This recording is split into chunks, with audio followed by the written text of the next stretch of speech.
తొలి పొద్దు వెలుగు వార్తలు చదువుతున్నది సుమన. హిమాయత్ నగర్ ఎస్ఎన్ రెడ్డి గార్డెన్ లో అంబేద్కర్ నేషనల్ కాంగ్రెస్ పార్టీ తెలంగాణ రాష్ట్ర అధ్యక్షులు చేపూరి రాజు ఆధ్వర్యంలో పార్టీ 27వ ఆవిర్భావ దినోత్సవం జరిగింది.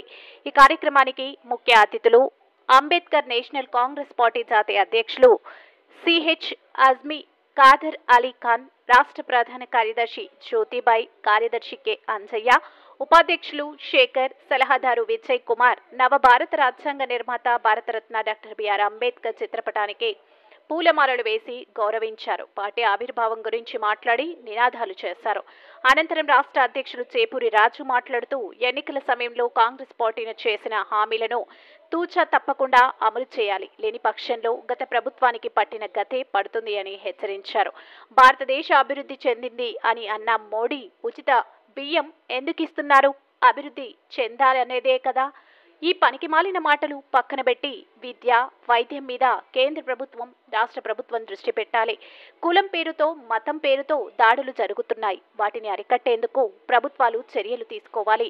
ఎస్సీ, ఎస్టీ, బీసీ మైనార్టీలకు ఓటుతో రాజ్యాధికారం వస్తుంది అని చేపూరి రాజు మాట్లాడారు. Reporter Medathanapalli Narasaiah, Hyderabad. SC, ST, బీసీలు, మైనార్టీలు ఈ దేశంలో మెజార్టీ ప్రజలున్నా కానీ అధికారం లేకపోవడం దుర్మార్గం. లాస్ట్కు భారతదేశంలో బ్యాలెట్ వచ్చినప్పుడు, ఓటేసినప్పుడేమో బ్యాలెట్ రూపంలో వచ్చినప్పుడేమో అప్పుడు దొంగలు, రౌడీలు, గుండాలు కలిసి బ్యాలెట్తో ముద్రించుకొని ఓట్లలో గెలిచిన రాజకీయ నాయకులు ఒకసారి జరిగింది. ఇప్పుడేమో ఎలక్ట్రానిక్ ప్రింట్అవుట్తో, ఎలక్ట్రానిక్ ఓటుతో, అసలు ఓటు అనేది కూడా నువ్వు వేసిన ఓటు నువ్వు వేసినట్టు కూడా నీకు నమ్మకం లేదు. ఎందుకంటే టెక్నాలజీతో ఈరోజు దేశంలో ఈవీఎంలు మొత్తం బ్యాన్ చేయాలని చెప్తా ఉన్నారు. ఈవీఎంలు బ్యాన్ చేస్తేనే ఈ దేశంలో ప్రజాస్వామ్యం వస్తుంది. లేకపోతే కంప్యూటర్ యుగంలో నువ్వు ఎవరికి ఓటేసినావో, ఎవరికి నీ ఓటేసినావో అని కూడా నీకు తెలియదు. రీసెంట్గా మహారాష్ట్రలో ఎలక్షన్ జరిగితే ఒక ఏరియాలో ఒక ఎమ్మెల్యే తిరిగితే అతని ఓటు బ్యాంకు 2 లక్షలు ఉంటే 2 లక్షల మంది ఓటేస్తే కూడా అసలు నీకు వేరే పార్టీ వ్యక్తి గెలిచినట్ట, ఒక్క ఓటు రాని వ్యక్తి గెలిచినట్ట. అందుకనే ఈవీఎంలని తక్షణమే బంద్ చేయాలి. అవసరమైతే రాబోయే రోజులలో బ్యాలెట్ ఉంటేనే మేము ఓటేస్తాం. ఈవీఎంలు అయితే ఈ దేశంలో ఈవీఎంలను మేము బహిష్కరిస్తాం, మేము ఓటే పాల్గొనమని చెప్పి ప్రజలు చైతన్యవంతులు కావాల్సిన అవసరం ఉన్నది. ఎందుకంటే వీళ్ళు ఇచ్చిన దొంగ హామీలు ప్రతిరోజు మొబ్బ పెడుతున్నారు ప్రజలు. మేము ఉచితం ఇస్తామని.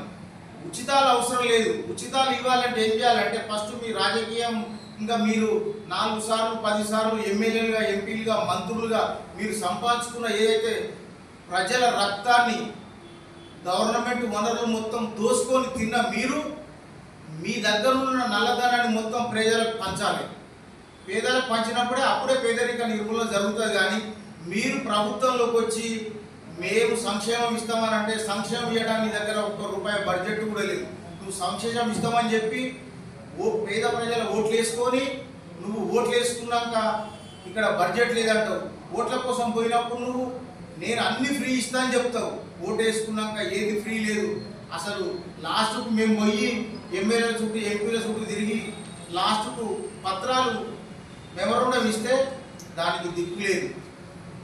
కేవలం గెలిచినంతసేపు మాత్రమే పేదల పైన ప్రేమ ఉన్నది. కానీ గెలిచిన తర్వాత మళ్ళీ 5 ఏళ్ళ దాకా ప్రజల వైపు ఎవ్వరు కూడా పోవట్లేరు. అలాంటి దిక్కుమాలిన రాజకీయం మానుకోవాలి. ఇదనైనా భారతదేశానికి 70 సంవత్సరాల స్వాతంత్రం వచ్చిందంటారు. 70 సంవత్సరాల ఈ దేశంలో కరోనా కానించి digital India, make in India Narendra Modi అంటా ఉన్నాడు. భారతదేశంలో 85 కోట్ల మందికి రేషన్ బియ్యం ఫ్రీగా ఇస్తున్నారు. అంటే మరి దేశం అభివృద్ధి చెందిందని ఒక పక్క చెప్తున్నావు, మరి ఇంకొక పక్క 85 కోట్ల మంది జనాలకు రేషన్ బియ్యం ఫ్రీగా ఇస్తున్నావు అంటే భారతదేశం అభివృద్ధి చెందలేదని నువ్వు చెప్తున్నట్టే కదా. కేవలం ఈరోజు ప్రపంచ దేశాలలో టెక్నాలజీ పెరిగిపోయింది. భారతదేశంలో యువత మొత్తం ఫోన్లు చూసి వాళ్ళ జీవితాలంతా సర్వనాశనం చేసుకుంటా ఉన్నారు. ఆస్ట్రేలియా, అమెరికాలో 20 ఇయర్స్ అబ్బాయి అమ్మాయిలకు ఫోన్ అలర్ట్ చేస్తున్నారు. మరి భారతదేశంలో సంవత్సరంలో పిల్లగాని కానించి యువత మొత్తం ఫోన్లు తీసుకొని వాడతారు. వాళ్ళని మొత్తం సర్వనాశనం చేస్తున్నారు. మత కళాలు రెచ్చగొడుతున్నారు. ఒకడేమో జాతీయవాదంతో ఒకడొస్తాడు, ఇంకోటేమో ఈ దేశానికి స్వతంత్రం తెచ్చినామని చెప్తాడు, ఇంకొకడేమో స్వరాష్ట్రం కోసం పోరాటం చేసినా అంటాడు, ఇంకోటి వచ్చేమో ఆ రాజ్యం తెస్తా ఈ రాజ్యం తెస్తా. మీరు తెచ్చే రాజ్యాలన్నీ పేదలకు వ్యతిరేకమైన రాజ్యాలు.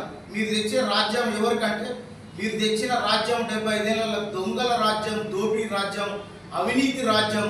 పేదలకు వ్యతిరేకంగా మీరు పనిచేస్తావు కానీ ఎక్కడ కూడా పేదల సంక్షేమం కోసం పనిచేయని దేశం పేరుతో దేశం ముసుగులో భారతదేశానికి స్వతంత్రం వచ్చి నేను భారతీయుని నువ్వు భారతీయుని చెప్పుకుంటూ భారతదేశ ప్రజలని 75 ఏళ్ళ సంది మోసం చేస్తూ